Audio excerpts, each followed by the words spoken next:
What's up, guys? It's time for another Geeks with Wives and Capes podcast, where we talk about comic books, not video games, fuck that. Comic books, movies, TV, pretty much anything superheroes. I like What video if games it's a too. superhero video game? It's good. We're good. We're good. Oh. That was a misstatement. Actually, I'm waiting to play Diablo, but I just haven't gotten in the mail yet. I like video games, but we don't talk that shit here. It's about comic books and superheroes, Diablo. movies, and TVs. Everett, calm down. You'll get your second in a minute. So I have two hosts with me tonight. We're waiting on a guest. Hopefully she can jump on. Either way, we'll definitely talk about her book and what she was coming on to talk about. So she gets a plug. But first, I want to say hi to Piper. How's it going, Piper? It's going all right. But yeah, I'm not feeling so hot. So if I stop making sense, just roll with it. I normally do, so I think we're good. So, Piper, we have another host tonight who's not Will. He's much more light-skinned and not wearing a costume. And he lives in the faraway land of, it's Sweden, right? Yeah, Norway. Sweden? Okay. What is it, like 5 a.m. for you right now? Yeah, it's about 5:18 in the morning. You're a crazy person. You got up at 5 a.m. to talk to us schlubs? Oh, yeah. It's a big geek I am. You're a true geek, Everett. That takes dedication. So, guys, I want everybody to welcome Everett Harn. How's it going? Oh, I'm doing well. Thanks for having me. And, yeah, I just want to say you need to be playing Marvel Heroes, not Diablo. It's like, you be a true comic book geek, Casey. All right, here's the problem with Marvel Heroes. I have Man, a we're laptop. already in this conversation. Damn, we wasted no time with the true comic book geek crap. Oh man.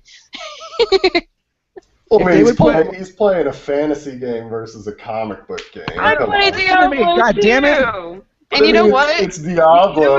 You know what a comic book game is? It's a fucking fantasy game. It depends. Yeah. True. There is Diablo comics, I'm sure. Probably. Now listen to me.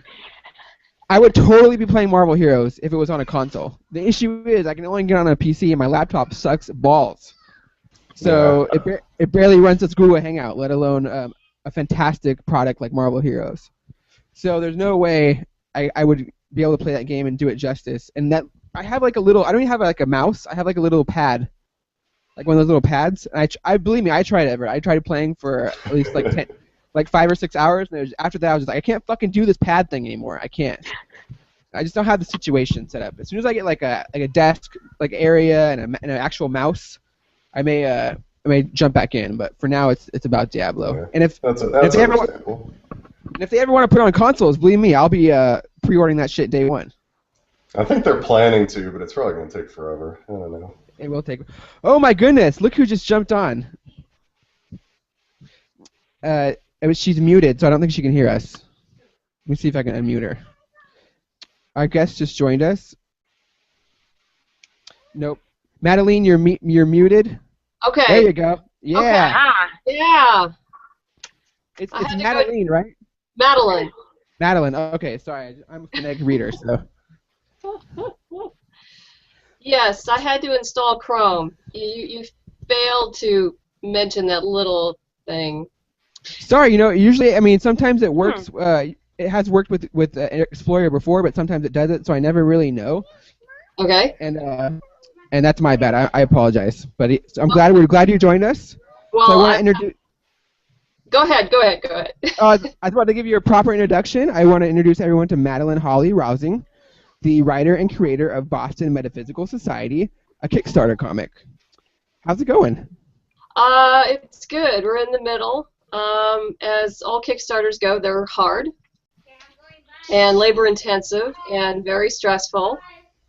And you never get enough sleep, and you eat weird things, and, well, that's just the life of a Kickstarter. So why don't you tell us a little bit about Boston Metaphysical Society? Well, the story's about an ex-Pinkerton detective and his spirit photographer partner who battle supernatural forces in late 1800s Boston. Think steampunk X-Files. It's a 6-issue miniseries. And the Kickstarter is to produce and print Chapter 5. Chapters 1 through 4 are already out and printed and available. Where can we find those? You can find them either at Comic-Cons, where I have a table, or you can order them online through my website at www.bostonmetaphysicalsociety.com. Very cool. So, how did you get started in writing comic books? It was by accident. I had originally written Boston Metaphysical as a TV pilot while I was at UCLA Film School, and it was suggested that it would make a good comic. So I went and learned how to write comics and adapted it into a 6-issue miniseries. And that's how that started. It became steampunk pretty much by accident as well. As I was developing the TV pilot in class, a friend of mine suggested that I take a more steampunk, universal turn on it. And at the time, I had no idea what that even meant. And so I did a lot of reading and research and decided he was absolutely right that this was the perfect setting. And I love genre material. I love X-Files and Supernatural, and I've been a sci-fi fan since since my mom first read me A Wrinkle in Time when I was a little girl. So yeah, my geek cred is pretty solid. It's a good book. Oh, it's a great book. And we have the same name, so that's a win-win. Yeah. Yeah, you were talking about how you were trying to get it on TV. It kind of gives me the same feel as, I don't know if you've seen Penny Dreadful. It's kind of like a steampunky supernatural show, and I don't know, for some reason I thought about it when reading your comic. It kind of gave me the same vibe. I haven't seen Penny Dreadful, but I do know all about it, and it will be on my Netflix list. We don't get Showtime. But yeah, it's definitely on my list of things to read. I understand it's wonderful. Yeah, it's a good show. It's not exactly like your comic, but for some reason I just thought about it when reading your comic. Oh, you're always going to have certain vibes from a lot of different shows. Like obviously, Boston Metaphysical has an X-Files vibe, which is why I use it as part of the tagline.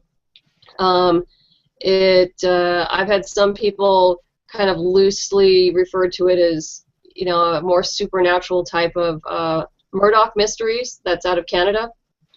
I haven't seen that either, but I have, because I don't show it in the U.S. They just show it in Canada. I went on like BBC or something, I don't know.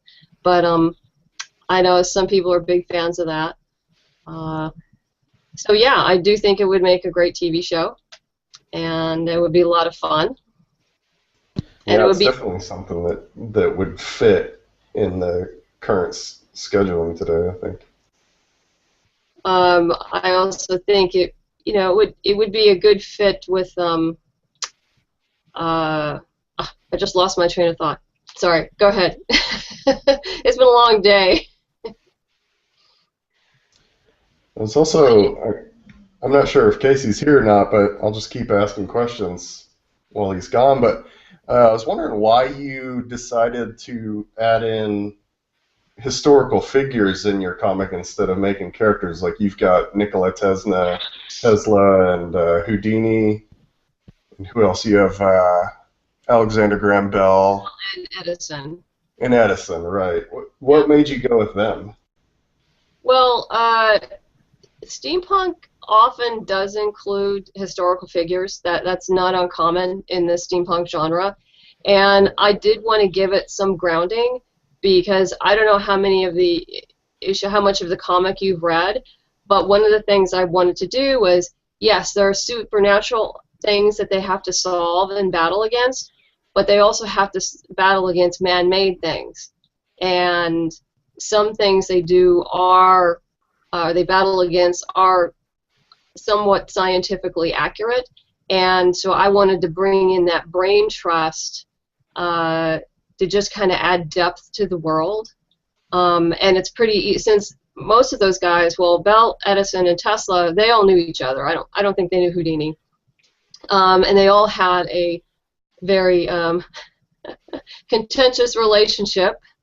But I don't know if you realize this, but Granville Woods is also a real character. Okay, I didn't know that. Yeah, the African-American scientist. He actually did exist, and he knew all those guys. In fact, he sold some of his patents to Bell. That's how he made his living. And a fun story about him, he sued Edison for stealing some of his patents, which, you know, Edison did to everybody. But Granville won, which is rather extraordinary for the time, being that he was an African-American man. So Edison then offered him a job. He refused, and he ended up starting his own company with his brother in New York. So it was fun to be able to find someone who actually existed, who, you know, wasn't white, and who can be part of the team, because unlike a lot of steampunk, which is set in Victorian England, mine is obviously set in the United States, and I wanted to be an American story, and you can't talk about the American experience without including women and people of color. And I just wanted something that wasn't like everybody else's, and also by bringing in women and people of color, you add, as a storyteller, you add another level of conflict that's organic to the story. You don't have to manufacture it. It just simply exists. And one of the things I try very hard in the comic is that we deal with sexism, we deal with classism, but I try very hard not to hit people over the head with it or lecture about it, but yet it's not ignored. It is part of their lives. So that's kind of a balancing act that I've always tried to maintain within the story. Plus, it's just fun storytelling. You know, you got that organic conflict going on. You know, why would you walk away from that? Yeah. So you mentioned. Oh, go ahead, Piper. No, you go. Ladies first. Yay! Go, Piper. Good, I got a couple. For one, I was going to say that I do enjoy that aspect being in there. I think it's handled well. It doesn't feel like you are getting beat in the face with it, but it doesn't feel like it's being swept under a rug either. So I just wanted to commend you for that, because oftentimes social commentary like that is really hard to pull off one way or another. People are either mad because it looks ignored, or they don't like getting hit in the face with it all the time, or getting their noses rubbed in it. So, but the question I was going to ask was, Whoa. You have two parts now? Yeah. I wanted to tell her that. I wanted to tell her that before we left that subject. I thought that was neat. I worked very hard at that. It sounds like it's a really tough thing to handle, I would think. But the other question, I think, is it's really neat since I've joined this podcast. I didn't realize how many people are coming from TV and film backgrounds, or TV and film school, or script writing, or what have you, and then going in the direction of comics instead. But I've spoken to a whole bunch now, and do you like translating the stories into comics, or would you still rather, can you see them as actors and actresses, I guess, more than drawings? I see them as both, because in my head they're real. So so they are living, breathing characters, and as a writer they have to be in your own head. Obviously, you don't express that out in the real world, or else people think. But I do love writing comics. It's something I've discovered, because writing comics forces you to distill your story down to its bare essence. There can't be any fluff. There can't be any unnecessary information. It's just what the reader and your artist needs to know to develop character and story. And it's actually a really good exercise, and I would, even if you don't plan on going into comics, I actually recommend that, particularly if you're in screenwriting or TV, that you go try to write a comic, because that will really boil everything down to everything your story needs with nothing else attached. And I do think that people with a TV and film background or education probably do have an advantage coming into comics, because we're already used to thinking and writing visually. And if you're coming from the novel or the prose side, it's going to be a lot harder, I think, because you're not used to distilling everything down to one sentence.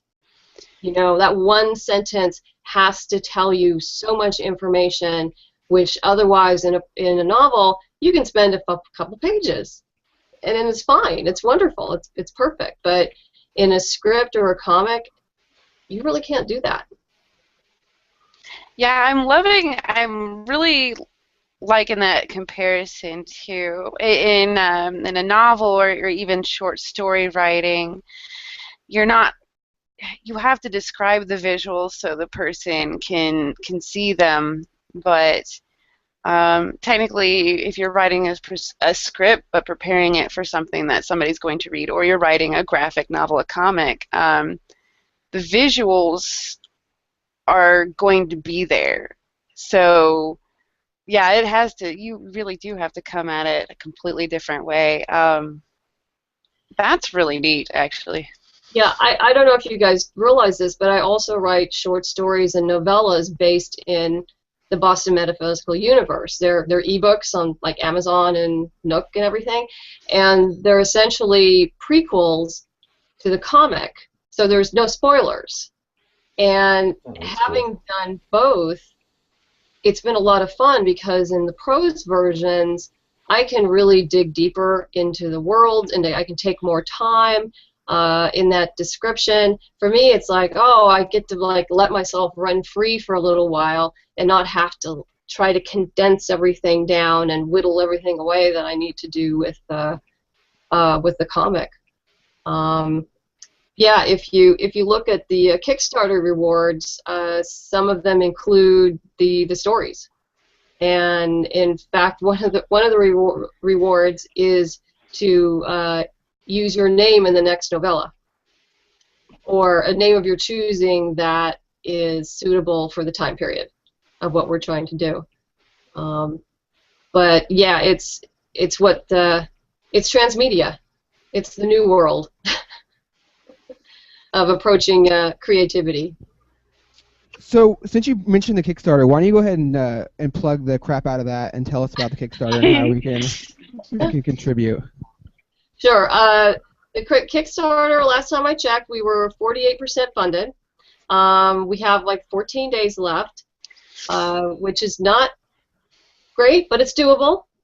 And we have a bunch of great rewards from a Nikola Tesla lapel pin, which Emily Hugh, my fabulous artist, designed. You can take a look at that on the Kickstarter page, along with obviously the comics, chapters 1 through 5. And like I mentioned, getting your name into the next novella. Also, Dr. Brassy Steamonton, who's a steampunk maker, has generously allowed me to use her steampunk rings. It's a sterling silver brass, brass plated, no, sterling, I can't even talk anymore, it's so late. Sterling silver plated brass filigree ring, which has actually become a big hit. I have a gentleman in Australia who wanted me to put one aside for him so far. But yes, we do need help. Please plug away and ask people to back, because if we can get this funded now, we're going to be able to get Chapter 5 out by early next year, by January. Which means we've already gotten 2 chapters out this year because of a Kickstarter we ran in January. So I can tell you, Kickstarter is a wonderful thing, and it helps us, get these things done, which otherwise it would take us many, many, many years. So, do you guys have any questions on the Kickstarter? I just hope that it gets funded because we really enjoy the book. We really want to continue. So if you guys are listening to this, please contribute to the Boston Metaphysical Society Kickstarter Chapter 5. And let's make sure we get more of this comic, yes? Yes. Yeah. Stop funding all the potato salad Kickstarters and actually fund something worth it, like this comic. So. Yeah, totally. Fuck potato salad. I'm more of an egg salad kind of person anyway. Yeah. And you release something I didn't realize until I was reading your comic online. You don't release your comic as a whole. You release it like 1 page a week, right? That's correct. Yeah. What's the response to that? Just, because like you'll release a page that's super like suspenseful and you want to see the next one, and it's almost like watching a very, very short TV show. Well, I originally did that to build a fan base gradually until I had enough pages to actually produce a book. And I originally came out with a special edition of the first chapter, which is like a 42-pager softbound, beautiful thing. Those are all gone now, of course, and so now I have a 24-page version, which is just as nice, just shorter. All of the issues that are printed come with some sort of bonus material. But to finish answering your question, I know it does frustrate some people, but those who read webcomics, the average load time is once a week, particularly for those of us who don't draw it ourselves. There are some people like Girl Genius. I mean, they're fabulous, but they both write it together. He draws it. Kaya, I think it's Kaya, letters it, and they have someone color it. So they're able to upload 3 times a week because they essentially do it all in-house. I have to wait for a number of months for Emmy to finish it, and then I have to wait till get it colored, and then lettered, and then the final production with putting it all together. And because I won't launch a new chapter until I have the full chapter in hand. So you guys aren't left for months on end on how that chapter is supposed to end. So I have everything ready to go, and it's what's called buffer. It's something I learned a long time ago that those who knew much more about webcomics than I did told me that you should have a few weeks buffer, and I said no, I'm just going to have the whole chapter. I want a 22-page, 22-week buffer ready to go when I start uploading, and that seemed to have worked. So that's how we do it. Awesome. So, Madeline, what are you reading lately? I just finished Silver, the first volume of Silver by Stephen Frank. He was nominated for the Russ Manning Award. It's a really good graphic novel. I highly recommend it. And before that was The Bunker. Oh, I love The Bunker. Yeah. I'd heard lots of things about it, so I picked it up while I was at San Diego Comic-Con and really enjoyed it. And if you guys don't know, I also do reviews for Fanboy Comics. And so I read a lot through them, though not these particular ones. These I read on my own. But I also just finished a few days ago a steampunk novel called The Clockwork Dagger by Beth Cato. And I have to write up a review on that, and I can happily say it'll be a good review. She did a damn fine job. I always love to be able to do that. I don't like to give bad reviews, but whenever I do give reviews, I try to focus on constructive criticism and encourage people to get better and act like they were part of my writers group. So I would always give constructive advice that I think would help the story get better. But I'm not sure. There's only some minor things, I think, with Clockwork Dagger, so kudos to Beth Cato on that one. So I read a lot, if you haven't figured that out by now. It's actually a welcome change because usually we have comic book writers on the show and they never read because they're so busy writing comic books. So it's nice to hear that you're reading up-to-date comics. Now back to The Bunker. I read The Bunker, and did you have the same issue I had with the first issue where you couldn't read the dialogue? Yeah, some of it was a little difficult, and a little bit of the art was I had to really look at it closely to kind of figure out what was going on. It wasn't clear, and I just think it was just the style of the art. But yeah, a little bit. I did have a little bit of that, and I was wondering why I did enjoy it, and I figure at some point it's going to pay off. But they spent a lot of time on the sexual abuse of the female character. Yeah, they did. But yeah, that book is a very slow burn, and I had a hard time getting it just because the art style, the very first issue was bad, and then they seemed to clean it up as the issues went on. So I really enjoy it now. It's got me hooked. Okay, yeah, then I'll have to pick up the second issue because I like the premise quite a bit. Oh, another one I reviewed recently for Fanboy was Serving Soups, and that was hysterical. It's essentially about two twins who they have a summons servings, a court. They serve court summonses, but only on superheroes and supervillains. And it's a very clever. I mean, they're just two hapless twins who are in way over their head, and it's pretty funny. And it's one of the few times I was laughing out loud. So I suspect that comic's going to end up on Adult Swim sometime in the near future. It was pretty damn funny.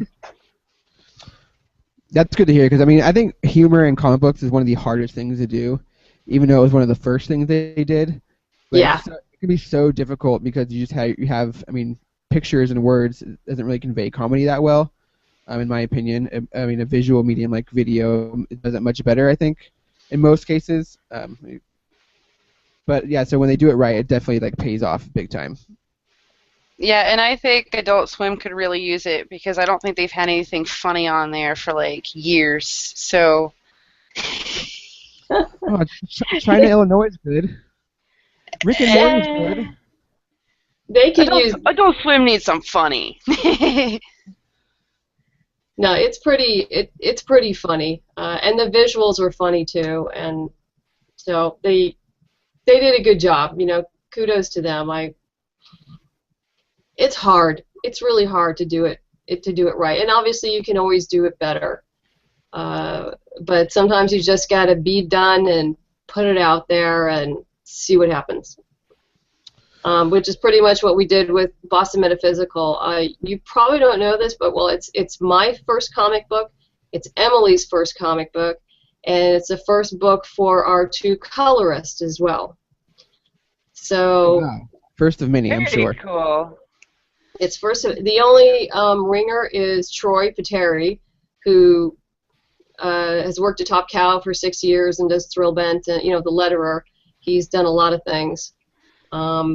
He's been great, but yeah, I was very fortunate in the team that I was able to pull together through the help of other people, and it all worked out. And so I want to keep them all together, and I think I will. I think everyone's on board to finish this series. Yeah, and I just want to give kudos to your artist because I think the artwork in your book is much better than, a lot of the stuff that's out there in the mainstream books right now. So I actually really enjoyed the art in your book. Yeah, Emily's terrific. I half jokingly say that she's very young.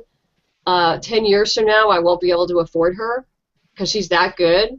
And each chapter, she gets better. So, she's 23 years old. Imagine how good she's going to be when she's 33 years old. That's awesome. It blows my mind. So It's just the art in your book's very consistent. Like, every once in a while there'll be a panel where like the main character's in the background and he's just completely undetailed and he's got like small black dots for eyes, but your comic doesn't do that. Like they keep everything pretty well consistent, which I enjoy. yeah, well, she and I both work on that. I know every writer and artist works differently, but what she'll do is I give her the whole script. She gives me 3 pages at a time. Usually there's not a lot of background in those first 3 pages, and we're just seeing where the setup, where everybody is. If it's, sometimes she'll do too many aerial shots of characters, just because I think it's probably easier for an artist to do that so they don't have to do the faces.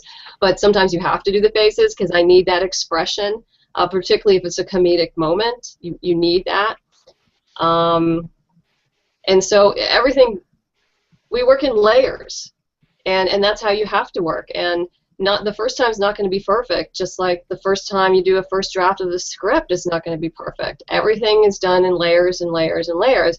And each time I get a draft of something, I'm rewriting as well. I'm polishing dialogue. I'm seeing if it fits in the panel.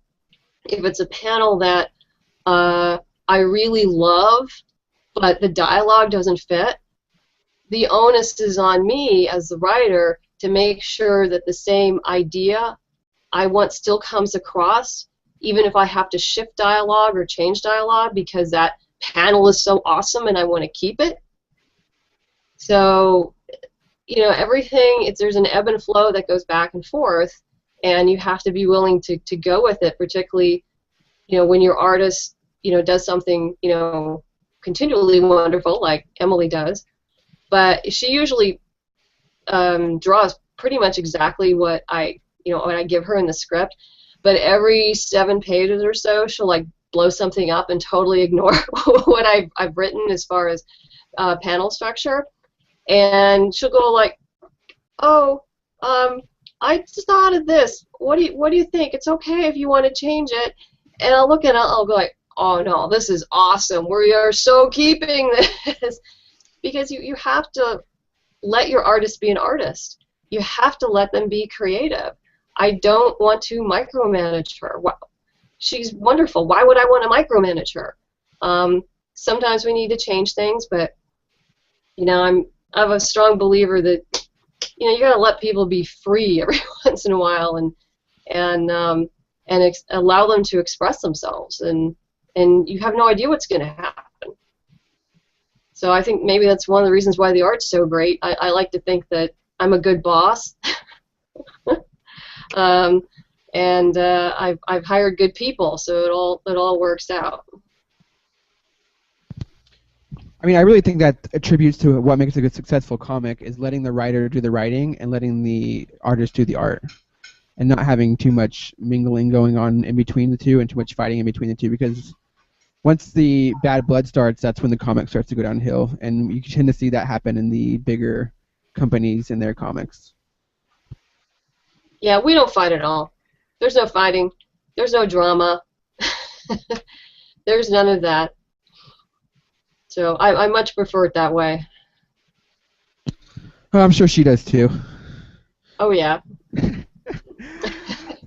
So, Piper, what did you read this week? I read Sundowners.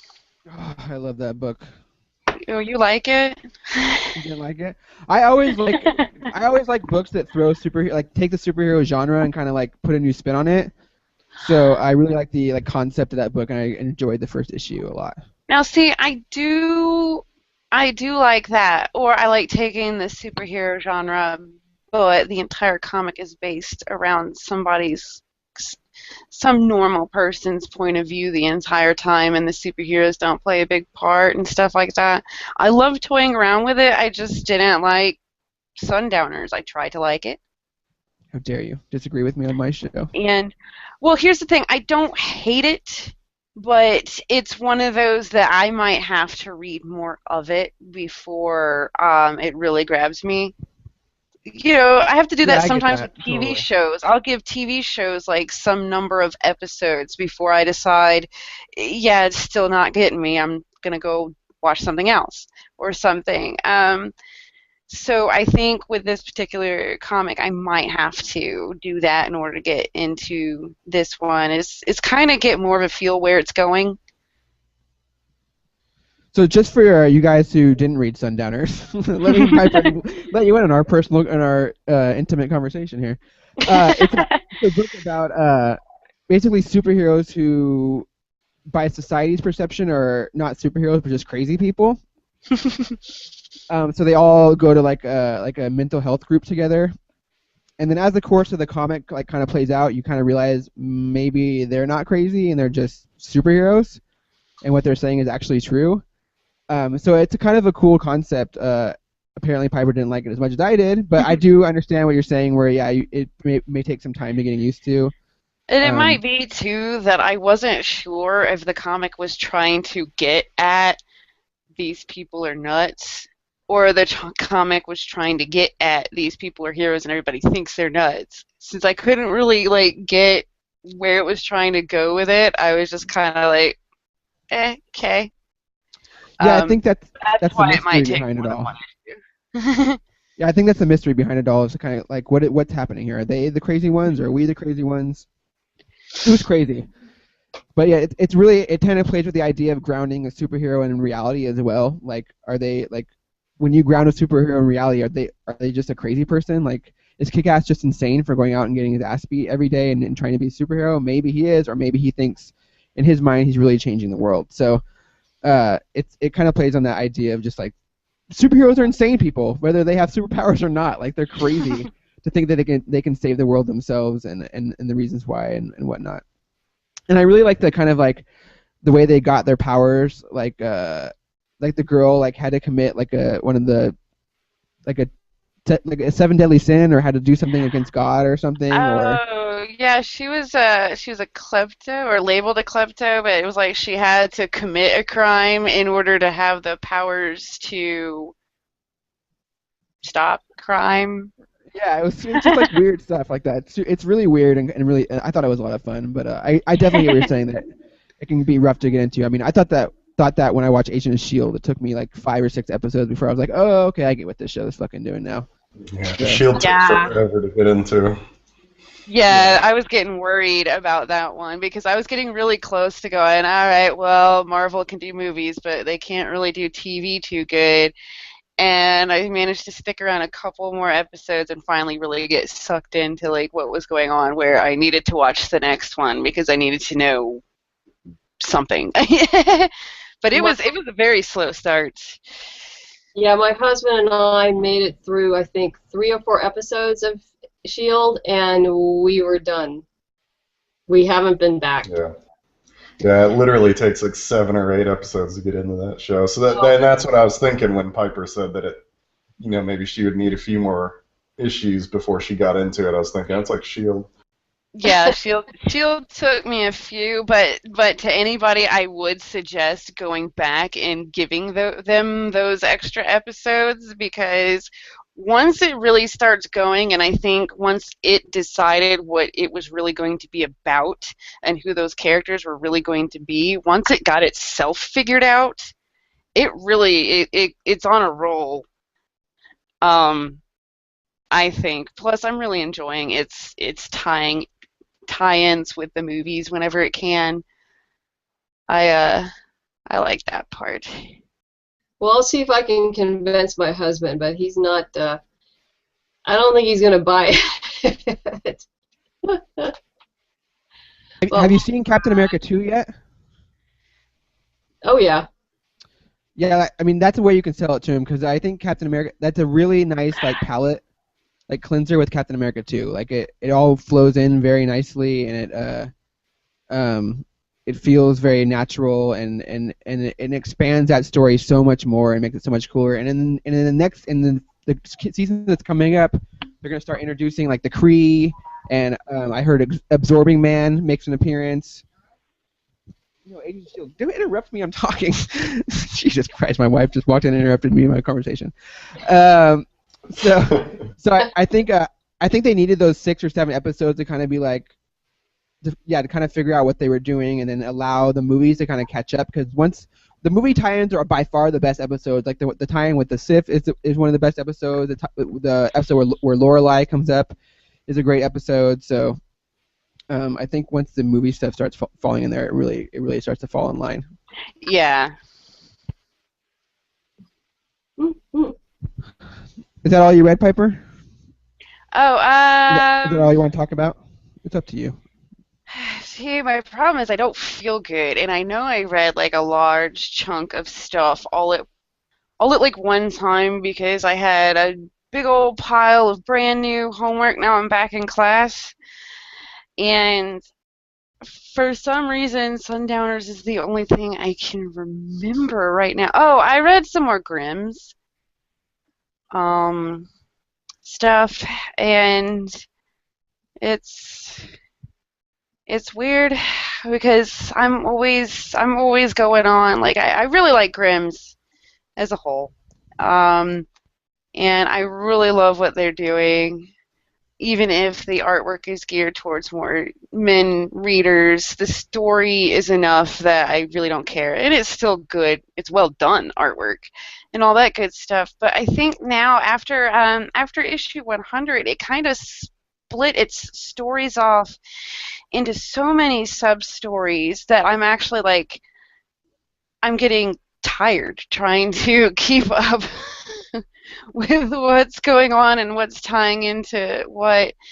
And I don't like that. It actually is starting to feel like a chore. Like, well, if I want to enjoy this, if this one, then I need to know what in the world they're referring to here. So what did I miss in this side story over here that I'm not getting and stuff like that.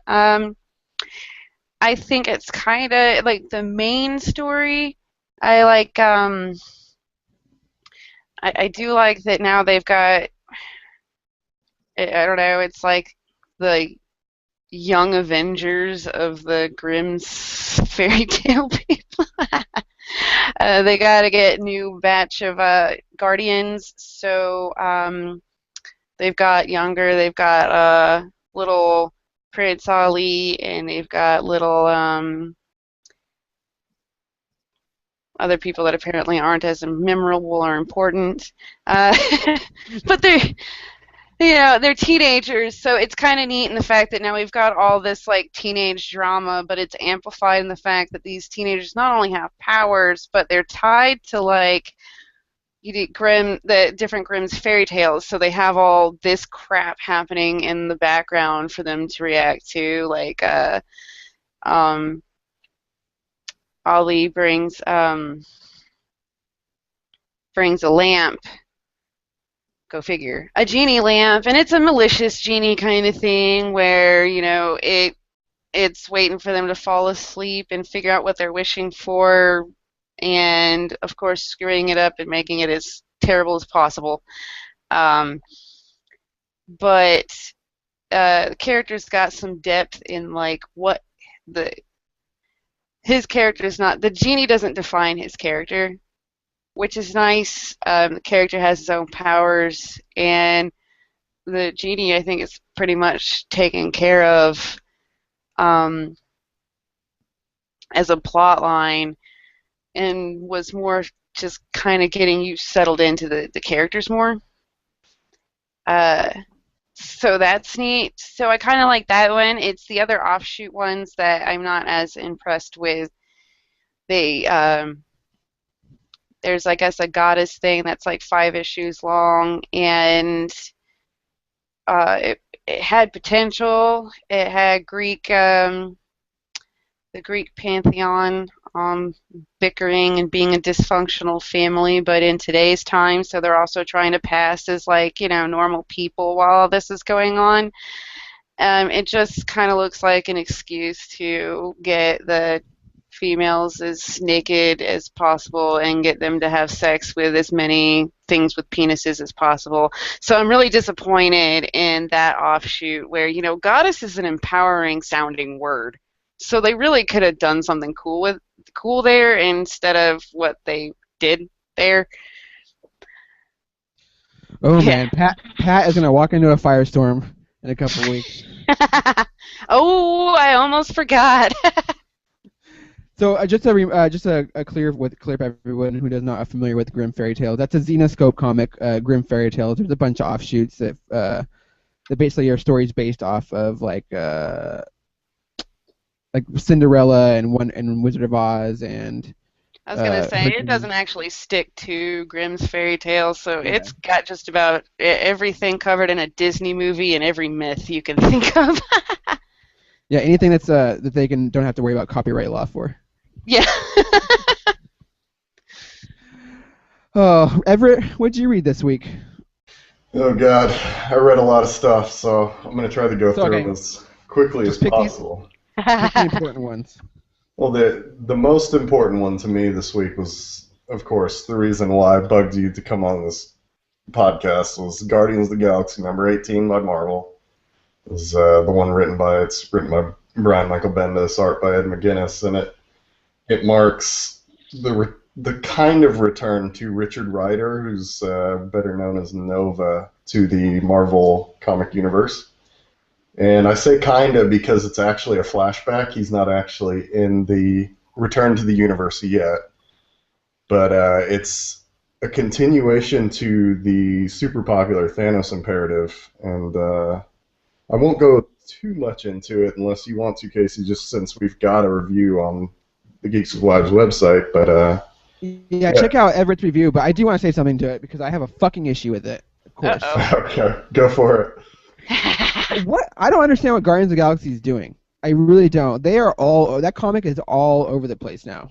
Like they're like splitting up in space. There's new members, and then all of a sudden they like stop everything and like throw this Nova story in there that's supposed to be connected to Original Sin, but it's not really connected to Original Sin because there's no like Gamora who insinuates the story and Star-Lord who is telling the story have no connection to what's going on in Original Sin at all. They're not there. They're not involved with the Watcher's Eye. They wouldn't have been struck by the secret thing, like beam or whatever. So it feels like we're looking for a place to like release this story, and they're like, oh fuck it, just throw it in here. Like I don't like. It's so weird. And then the fact they made it 2 parts. What the hell? I know. I agree with you. It's kind of weird because it didn't have anything to do with the last Guardians comic. Like, it's like you had the last Guardians comic, and then all of a sudden you got the story that if you haven't read the Thanos Imperative, you're not going to know what's really going on. And I wrote that in my article. I was like, if you don't know it, it's okay because it's got some great panels of fighting and a lot of action, and it's got. I don't know, it's got like old Drax, which if you're just getting into Guardians of the Galaxy, you're going to be like, who is that? Is that like some kind of Hulk guy? Because he's huge, He's like purple Drax. It's so unfriendly to new readers, like totally unfriendly to new readers. Like they released it at the worst time when Guardians of the Galaxy, the movie's a huge hit, and people are going to be running to the store to like get a Guardians of the Galaxy like book. Like, I'm just so annoyed with that. I really enjoyed the story, I really did. But as a guy who follows that comic on a monthly basis and has gotten it from day one, like I just don't like. I don't know. And this is just me seeing like the best in things, but like I wrote in my review, the only connection I can see to Original Sin is the overarching idea of finding the truth. Like, all these characters are finding the truth. Like Thor has a sister, Spider-Man has, another person got bitten by the same spider, blah blah blah. And so it's like Gamora's trying to find the truth, but yeah, it has nothing to do with the Watcher or the Truth Bomb or anything. It's just, people are wanting Nova back, and Marvel's hopefully going to give him back. And so here's the story. Yeah, so, it's very action-packed though. It's very visually stimulating. It's nice to see Thanos like in action because you don't get to see that a lot. Like he usually is like this big ominous figure, and then like there's like a big battle scene at the end of his book, and then it's all over with. So, yeah, it's good. It's five full double spreads of action. That's like a third of the book, so it's quite a bit of huge spreads in that book, which I really enjoyed. So we'll just move on. I also wrote about the Avengers number 34, so I won't go into it that much. It's Jonathan Hickman and art by Lionel Francis Yu, and it's basically if you've been following the Avengers, Captain America's been time traveling. He's got the time gem that appears and it jumps in through time by some multiplication of years, and he finally gets to the very end of time, and the only people there left are Kang, Immortus, and Iron Lad, which is basically, I guess he went by Kang and Immortus, but it's Nate Richards, and they think that they have the solution to all these incursions, which, if you've been reading, like, what is it? Is it not Secret Avengers, it's... Uncanny. Uncanny, that have the Illuminati, like, that Oh, story... no, that's New Avengers. New Avengers, yeah. The whole incursions thing has just, I think it's gotten a little out of hand. I don't know about you. About, like, all the worlds, like, running into each other and them having to blow up other worlds. And I'm really worried. I'm really fucking worried that we're headed for a Marvel reboot.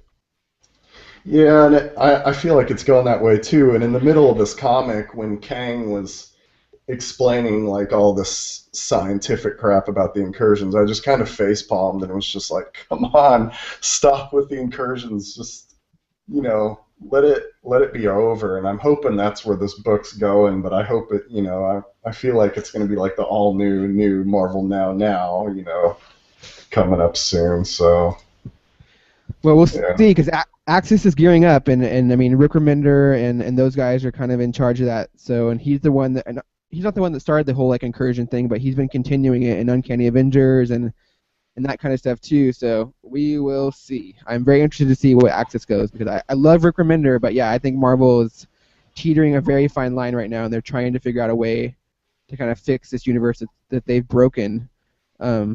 With what book broke it? I think the new what was it, like Infinity, or whenever this whole incursion stuff started. Oh, I think it was no, it was Age of Ultron. God damn, Age of Ultron everything up. Fucked everything up. Yeah, the only book it didn't screw up was Superior Spider-Man, but that's a whole other topic. Superior Spider-Man. So I'll finish with another Marvel book. I'm not finishing, but my last Marvel book I read, I actually went light on Marvel this week, was Cyclops number 4, and I actually just read it right before I came on the show, but it's written by Greg Rucka and art by Alexander Lozano. And it's a fun book. It's kind of taken off of the main Marvel storyline. So if you're sick of the incursions and all the original Sin stuff, Cyclops is a good book to come to. It's young Cyclops, not evil Cyclops. So he's crashed on a planet with his alien planet with his dad, and they have no way of getting off, no communication. And it's basically an episode of Gilligan's Island. But and his dad's facing an impending doom because he's been taking a drug to keep himself alive, and he's always. Yeah, and he's running out of time. So I'm enjoying the book. It's a slow issue, but I'm hoping that eventually they'll bring Space Cyclops in with young Nova Sam Alexander. Best covers in comics right now. That book has the best covers. Yeah, I agree. That's what drew me into that comic, I think, was the original cover. Guys, hey guys, I'm gonna interject something. Something's going on with my dogs, so I need to get off. Oh, okay. Well, why don't you plug yourself one more time so we can make sure everyone knows your book, where to find your book, and all that good stuff. Yeah, I'm sorry to interrupt. I apologize. No problem. I'm sorry. Is she fine? She's fine. She's okay? She's okay. Yeah. Okay. Okay. Oh, sorry. My husband's checking with me. He went and checked. It's okay. There was something going on outside, and he was taken care of. Sorry. All right. Oh, that's no problem. Dog watch is over. We're good. Dog watch 2015. Actually, I had to throw my dog in the bedroom with my girlfriend because it's a pug and it snores louder than a human being. So, speaking of pugs, I actually I tweeted about it this week, but I found a comic called Battle Pug. That's put out by Dark Horse, and I've been the world's biggest Pug fan ever since I was a little kid. Like, I used to get Pug calendars for Christmas, and so I had to find this book. I know, Casey, you said you were going to find it for me, but I can't wait that long. So, It's a webcomic, I believe. Yeah, and it is. It's not a very long webcomic. Like, I think it might be shorter than the Boston Metaphysical Society by a few pages, but it's kind of just a fun, cute comic. It's written by a guy named Mike Norton, and the art is by Alan Pasaluqua, and it's published by Dark Horse. And there's two compilations out right now, 2 volumes, and he's about to release a 3rd one. And I think once the 3rd one's out, I'm going to write a big review for him. But it's just kind of cute. It's got just kind of just a random nude woman throughout the comic that's telling us, she's lying on a bed, so you only see rump, but she's telling a story to her French bulldog and her pug that can talk, and she can understand them, and they can speak English. And she tells a story about a barbarian whose tribe gets wiped out by a giant baby seal, and he ends up getting saved by Santa's elves, and then taken back to the North Pole, and you realize that Santa's like an evil slave master, and so he gets forced to slave in Santa's workshop, and he eventually escapes, and he wants revenge on everything, because his tribe got wiped out, and he's just filled with anger, and he finds this giant pug and this crazy old man, and it ends up that this giant pug is mountable. So he ends up riding this giant pug into battle, and that's pretty much the first issue. It's pretty funny. It's cool. And World of Warcraft, are you listening? I know. They need to do that. When they had the pug pet, I got that thing. But yeah. So if you're a big pug lover, you're gonna love that comic, just to see like the pug scenes where it's like snort, snort, snort, and he's drooling and he's got his tongue sticking out. It was cute. And then I haven't read it yet, so I'm not going to talk a whole lot about it. But I bought Wild Cards, which is published by Tor Books, and it's actually based. It's not written by him, but it's based on an idea that George R. R. Martin of Game of Thrones came up with. It's kind of his comic, but it's written by a guy named Daniel Abraham and art by Eric Battle, and it's it reminds me a lot of Inhumans by Marvel. It's about basically like the Attilan bomb or whatever going off above New York, and it has to do with these cards, and it's like whenever certain people draw a card, something happened to them. So like the people that drew the Black Queens, they all just died immediately, and the people that drew Jokers basically turn into Inhumans. They turn into like freaks. They're like half dog or half crab claws for hands, and then people that drew aces are turned into superpowers. And I say superpowers, not superheroes, because some of them turn into evil people. But it's a very wordy comic if you like reading. I was thinking of it when Madeline was saying that she had to cut down some of her lines in the comic. This comic didn't do that. Some of the panels are just chat bubbles basically. But true to George R. R. Martin, there's tons of just horrible death, and the art's pretty typical. Yeah, it's just horrible, just people melting in other people's hands. But the art's pretty typical. The artist Eric Battle, he's done he's done Spider-Man, Green Lantern, Arrow, Flash. I think a lot of big books. So it's nothing special, but it's okay. And then the last book I read this week was Letter 44, number 9. I don't know if any of you guys have been reading those, but I have been, so don't say anything. I haven't read it yet. Okay. All right. Yeah, I won't spoil it.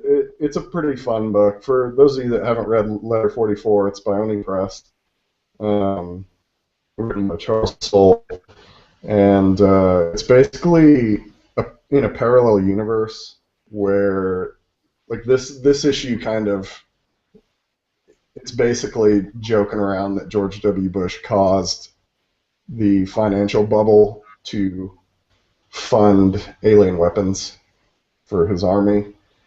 That, that's not a spoiler, but it does stuff like that where it kind of jokes around with real life events in this fictional universe, and this past president was really hated because there was tons of war in the Middle East, and this new president's excuse me, having to kind of fix things, and he's getting a lot of hate, because he's having to, I don't know, it's like he's not changed stuff, but it's a kind of a political book, but it has to do with this alien presence that's out near like Jupiter or something, and so the past president secretly sent a team of astronauts to go study this alien object, and it's taken like 4 years, I think, for them to get there, which I'm not sure if it's scientifically accurate or not, but yeah, it was okay. I think issue 9, I don't know if you remember it, Casey, but I feel like it was kind of the lull. I think after like 7 issues,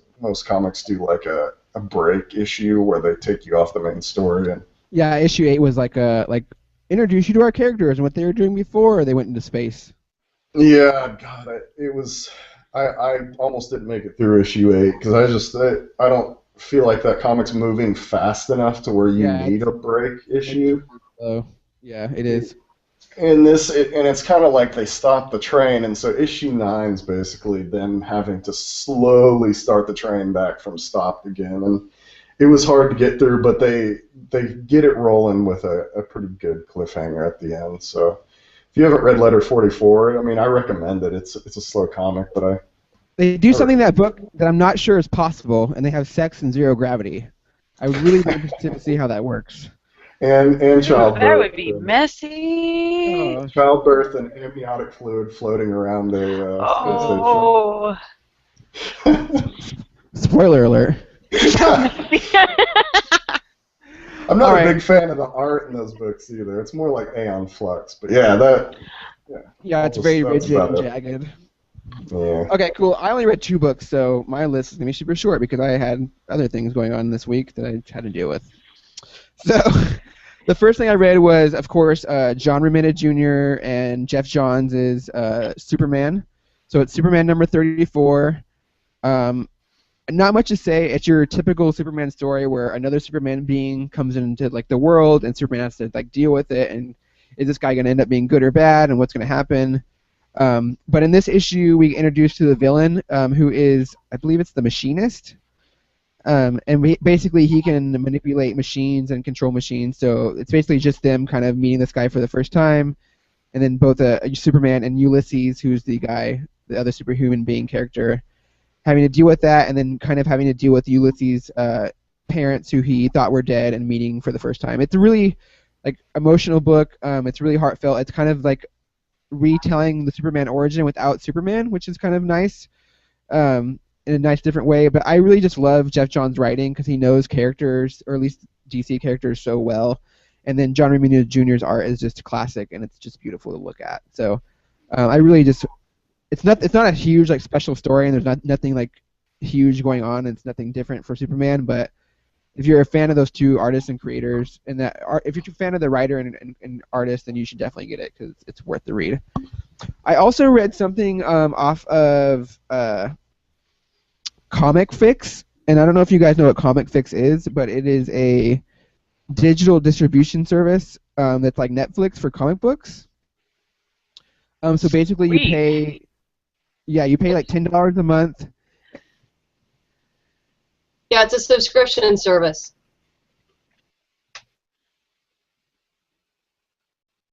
And then you get unlimited.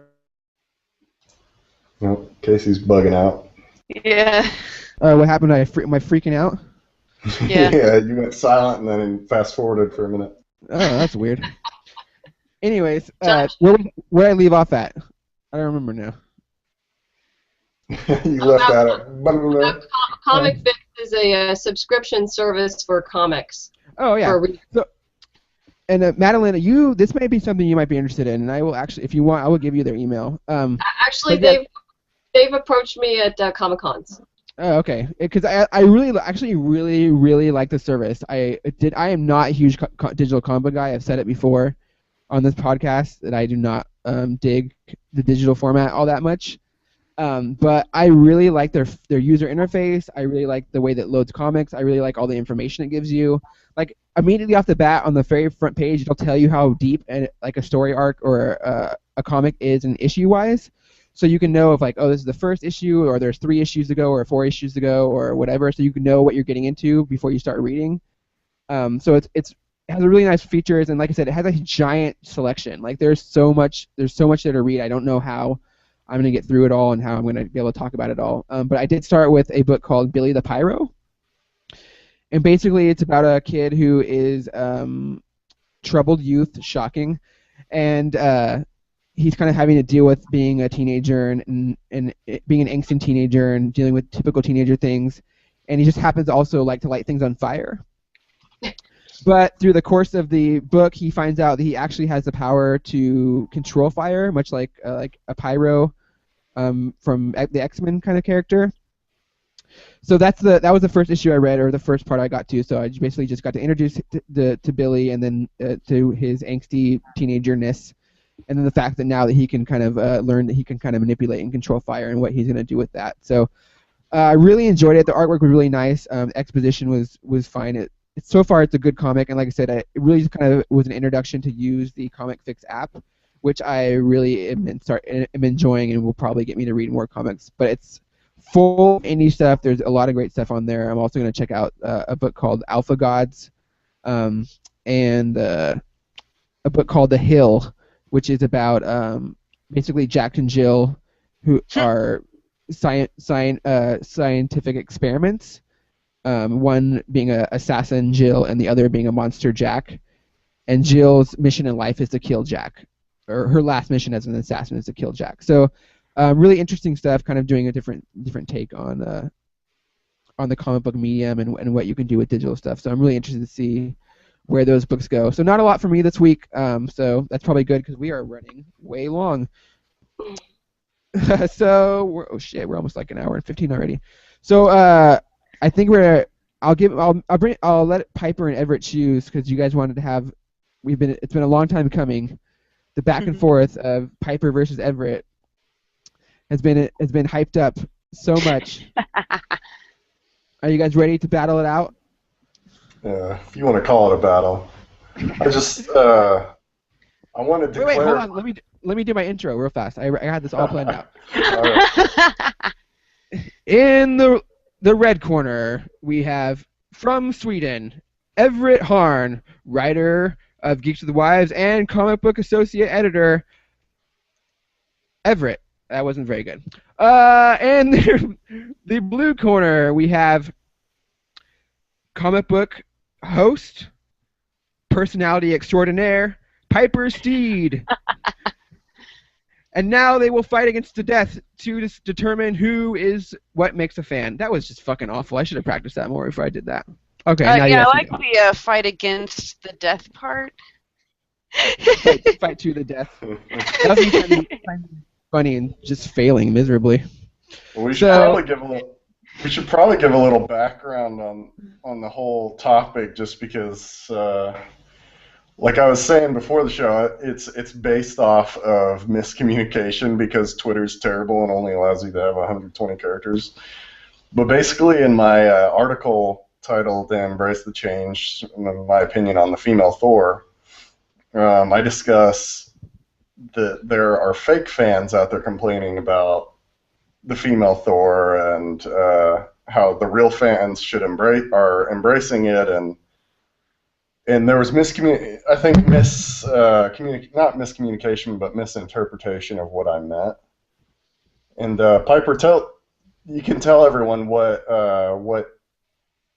you thought I meant, and then I'll maybe clarify it if well, it's see, wrong. well, I'm going to tell you what I took away from the article, because if I'm taking it away, this away from the article, then that means that's open for other people to take it the same way. Yeah. And the article kind of read what I thought I was getting into when I read it was I thought you were going to, list off the pros to this change in storyline and, some real reasons like, why we shouldn't knock it till we try it or whatever. But what it read as is, you need to, if you don't like it or if you don't have anything good to say, you shut up, you're not a real fan, because us real fans are fine with it and aren't going to complain one bit, kind of thing. And a little bit into, like, you fake fans are what's wrong with comics or killing comics or something like that. But the main thing I took from it was, well, instead of being told, why I should embrace the change or why this is a good thing, I'm just told, shut up, I must not be a real fan. Yeah, well, that makes me sad. I think I probably I worded things wrong that ended up distracting from the main point, because I was trying to send a positive, like, why it's a good thing, that they change it and stuff. But I think what I really meant, I didn't mean that people that didn't like the change are fake fans. And in a way, you're right. I think overly opinionated people sometimes don't need to share their opinion, which people might have a problem with. But I just think the gloves are off. No, but I just think people who are overly opinionated about something that doesn't concern them, that sometimes, just keeping their mouth shut is more productive in a conversation than all these people that don't mention it. And what I meant by fake fans is that the people who don't read the comics, like, it doesn't affect them at all. Like, there was tons and tons of people complaining that Thor 3 was going to have, what's her name, Starbuck as Thor, and but that's a completely technically different storyline at this point. Right, so. but what caused it is just tons of miscommunication throughout all the opinions and rabbling. And my point was that there was only 35,000 Thor God of Thunder comics, which is what the comic that this is going to branch off of is, and there was like hundreds of thousands of people complaining about this. And so my whole point was that these fake fans are people that aren't even supporting the comics, and the change has nothing, it's not going to affect them a single bit. And so that, Marvel's going to read all these negative reactions to it from all these people that are claiming to be, Thor fans, and they're going to get the wrong message because these people are more Thor fans through other mediums and not the comic. And that's what I meant. I didn't mean that you needed to know everything about Thor to be a true fan. I meant you just needed to support the comic, or else this doesn't affect you, basically. I think that when you are using a medium to communicate this, where you don't get to hear vocal inflection or anything like that, too, when you're saying, because right now you're picking your words a lot more clear, you're able to explain them. When you're writing an article, your article is very strongly worded. And like I said, it very much reads like, well, if you don't like it, you're a fake fan. And that's how it reads. Right. So I think when writing these as articles, you're going to have to put a lot more behind it, or maybe not use the term fake fans so much, because technically, I have a problem with that term. These people, the people you are referring to, are not fake fans.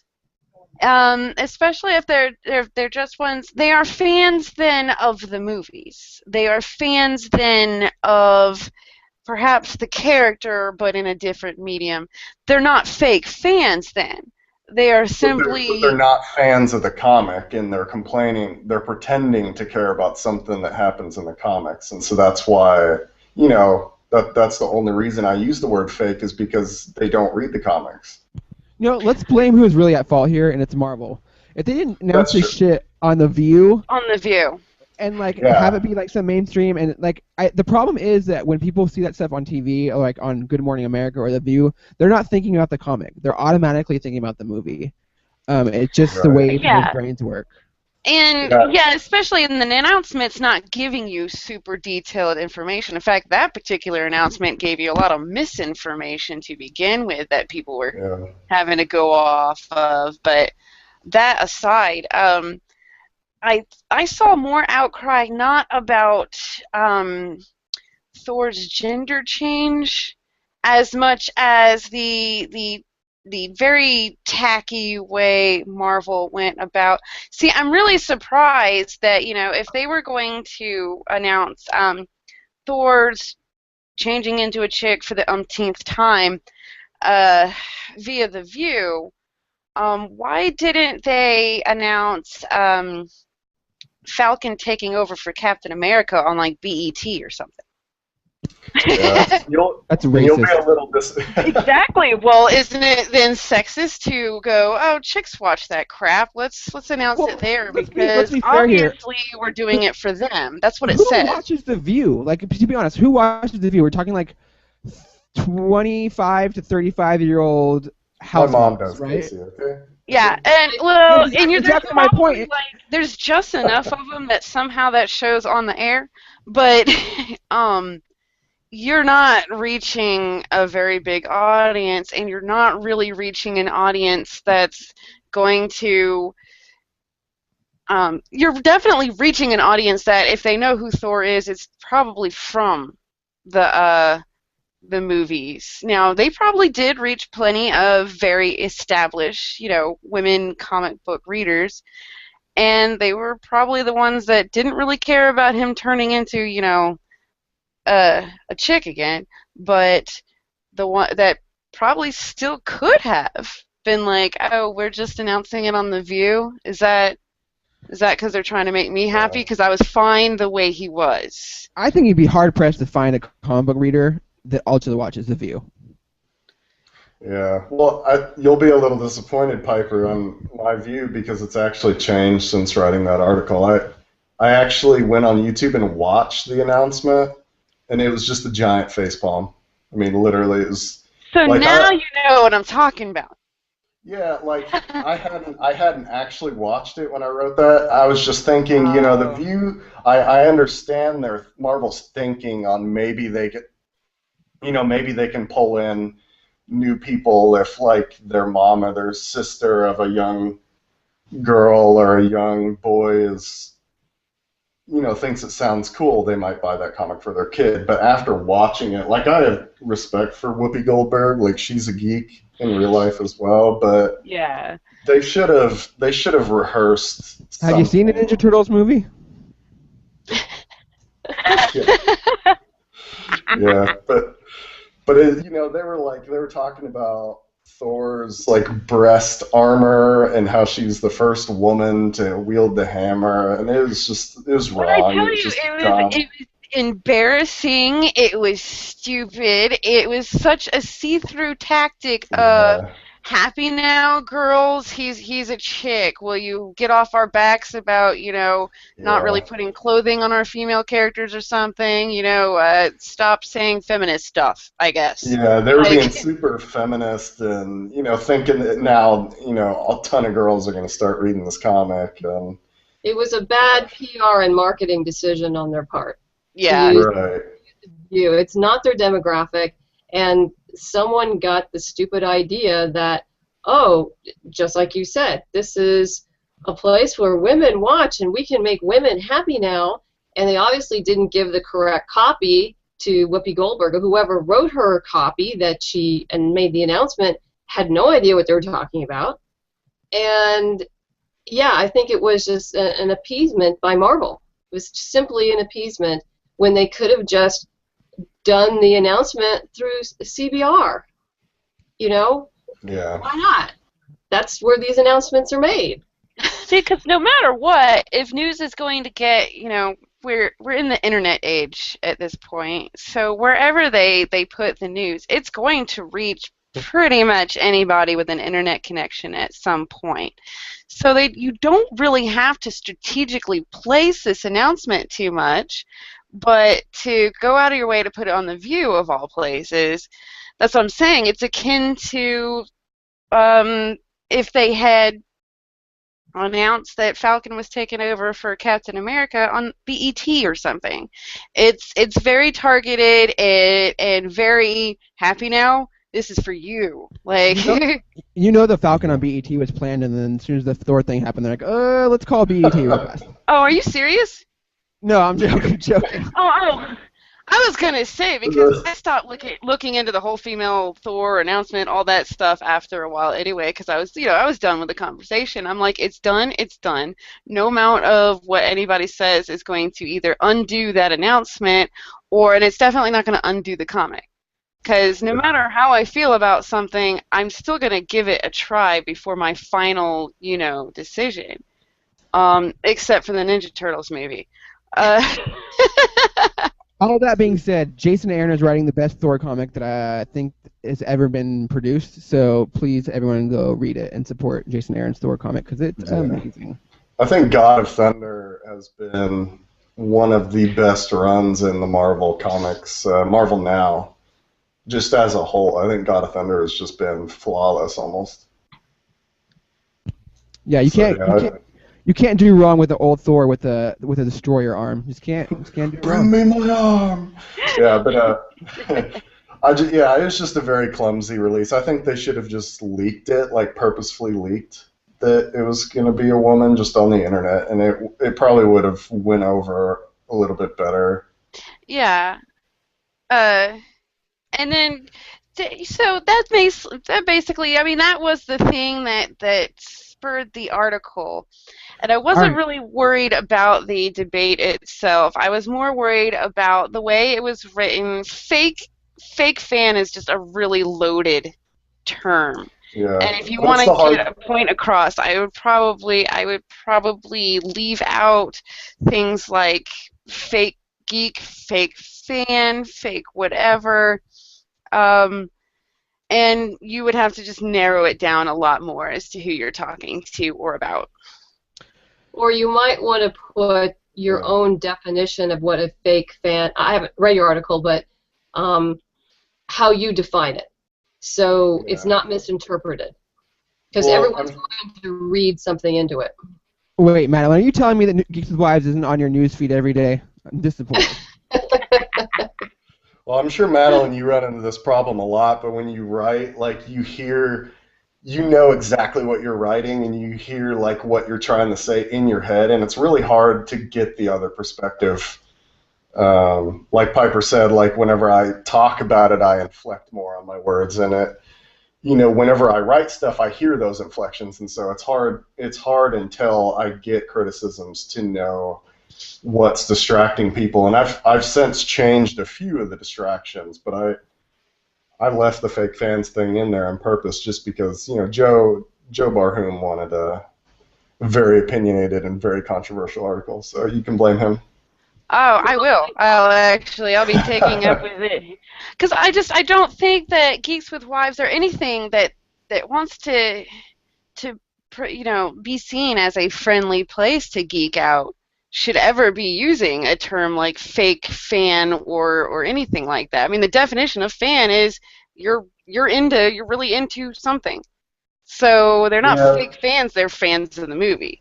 But they're still fans. But it's kind of like if I were to ask you your favorite band and you told me and I was like, well, I don't really like their name, so I'm going to go on the iTunes and write a horrible review, and then people are going to see that review and it's going to maybe affect, if they're going to buy that comic or not. And when there's so much negative stuff from these people that don't read the comics coming out onto the airways and the ether, people are going to see all that negative response, where I think if Marvel were to ask the people that have been buying Thor God of Thunder what they thought about the change, I think it would be overall positive. Yeah, and it would if we could make the distinction better too between who's making the complaints. Right. Fake fan would still be a general term for that, whereas you could still get your controversial article because people could still have something to say about it, but you can still say fans of the, people buying, fans of the comic book itself, maybe say fans of the comic book, not necessarily just the character, or say fans of the comic book, not necessarily just the movie or something, because yeah, specify that the comic book is where this change is being made, and and that could be a list of reasons why to embrace that change. You definitely have don't think it's screwing with the movies, because that would be really weird right now with what's already going on busy with the movies. See, Everett, I told you it wouldn't be a short debate. Well, we made it long on purpose, but just to drag the show on. But no, yeah, no, I could have worded it better, but and Casey even told me before I put it up to maybe it was a little harsh, but I was like, well, here we are like 3 or 4 weeks after publishing it, still talking about the article, and that, I think the debate is the reason I left it in there. All right, Piper, you wanted to say something? You have 2 minutes. 2 minutes? Oh, 2 shoot. minutes. Well, because it was kind of a related thing, and man, I gotta dedicate like a whole podcast thing just to my response to Chad's argument on that Wonder Woman thing that made no sense. But it brings up a really valid. I think people in any kind of fandom or opinionated people in general should they need to know the art of debate, because debate really shouldn't be I'm trying to win an argument. It should be, this is my thing, this is what I have, the reasoning I have to back it up, and this is my conclusion. And then listen to the other person. And, if nothing else, you learn a different viewpoint, even if you don't agree with it. But a lot of people, and I think a lot, especially in geek fandoms, that are pissing each other off, is because we've lost this ability to debate. Damn it, you messed me up. I just wrote in chat to Piper that I won, by the way. I was just kidding. But yeah, I think we're losing, more and more people seem to be losing the ability to debate on topics, to just say your piece, back up your piece a little, yeah, and then listen to the other voices, and hopefully they back up, where they're coming from too. Sometimes you change your mind once you get, more information or more viewpoints. Sometimes you don't, but you can agree to disagree. But people are now taking it, and it's going from a topic to talk about to just groups of people attacking each other. Yeah, Welcome to the U.S. Congress. Yeah, I know. The Congress and the internet and everything else in the world, everyone wants to be right and win all the time. But of course, but I'm saying the U.S. Congress are fake fans of the people, by the way. Oh yeah, that's you can definitely use that term there. That works for sure. Fake fans of America. Yeah. Oh yeah.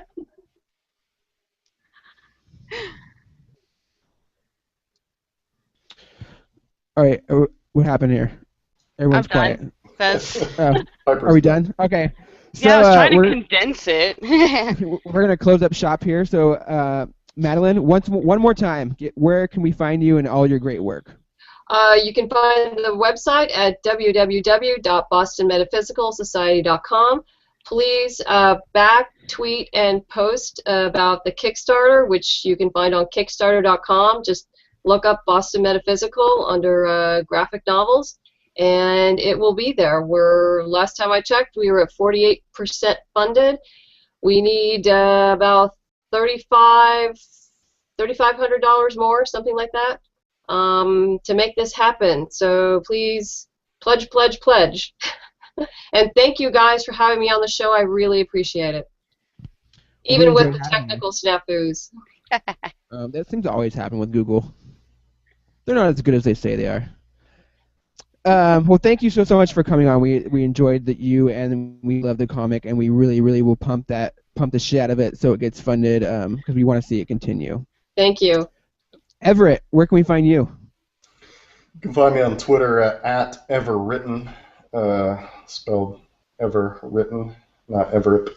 But and I've also got a blog that is everwritten.com, but I haven't posted on it forever, so I'm probably going to soon. But I've got so much writing on Geeks with Wives, where you can find me as well. We're posting stuff daily, so you can find me there. So yeah, that's pretty much it. And I just wanted to say to Madeline, I don't think I'm ever going to look at a magnet again, because it's pretty scary. Okay, I won't say any more. I don't want to ruin it for someone who hasn't read that issue yet. Spoilers. It was a good cliffhanger. Piper, where can we find you? You can find me on Geeks with Wives writing various opinion pieces mostly. I'm not really What's with the video game article? What's that all about? Traitor? You didn't like I didn't get to be on the video game podcast, and I really love video games too, so the least I can do is write about them. Oh, I'm sure they'll let you on the podcast. They need more estrogen in that pod. I need more estrogen in video games in general. So we can find you. What's your Twitter handle? Since I rudely interrupted you. It's at FizzGiggity. It's better to just search for Piper Steed, than try to explain how to spell that. All right, and check out your latest article on the Geeks with Wives about a couch co-op, right? About couch co-op, yes. And I have like a other really cool announcement, but I think we're gonna wait till closer to time for it to get online before I announce it. It's kind of cool. All right, well, we're looking forward to that. All right, so you can find me at Casey Comics. Also, you can find us at GWW Capes Crew, the official Twitter of the Geeks with Wives and Capes. You can also find all of our fantastic work at www.geekswithwives.com, where Everett said, we are posting daily. There's new articles about comics, video games, cosplay going up all the time, so make sure you guys are visiting. If you guys don't visit, then this all goes away, and we have to go back to our boring lives. So make sure you guys check out the site every day and see what's new. And that's it for us. And thank you so much, Madeline, for coming on. Thank you. And we will catch you guys on the Geek side.